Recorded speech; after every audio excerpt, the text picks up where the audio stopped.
ও অনেক চুপচাপ ছিল, কিন্তু ও হচ্ছে শেষ যখন আমি বের হয়ে আসব তখন আর কি ও আমাকে, ও খাটে বসা ছিল, ও আমাকে অনেক শক্ত করে জড়ায় ধরে।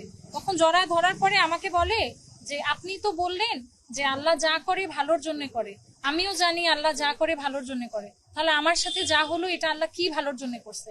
তখন আমি ওকে ও বললো যে আমার বাবাও মারা গেছে, তারপর আমার সাথেও এরকম হলো। আমি বলছি কিছু হয়নি, এটা কোনো বিষয় না। আর তোমার বাবা মারা গেছে, ওকে আমি ভালো করে বুঝাই বললাম যে তোমার বাবা মারা গেছে, এটা হয়তো তোমাদের জন্য কষ্টকর, কিন্তু এটা ওনার জন্য ভালো, কারণ উনি হচ্ছে জান্নাতে চলে যাবে, তোমাদেরকেও নিয়ে যাবে। আমি ওকে যতটুকু আমার পক্ষ থেকে বোঝানো সম্ভব।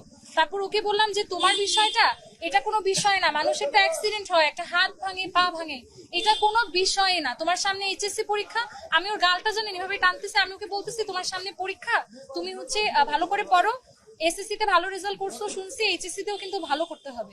ওকে আমি এইভাবে করে, এই যে দেখেন এটা হচ্ছে এই যে দেখেন 6:51 বাজের ছবি, আমরা একসাথে ছবি তুললাম আজকে, আমি সেম জামা পরা, কিন্তু আমি রাতের দিকে যখন আর কি অফিস থেকে ফোন দিল আমি তখন শুনি ও মারা গেছে। এটা একেবারেই কাম্য ছিল না।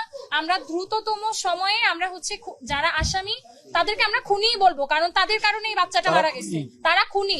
এই খুনিদের আমরা বিচার চাই।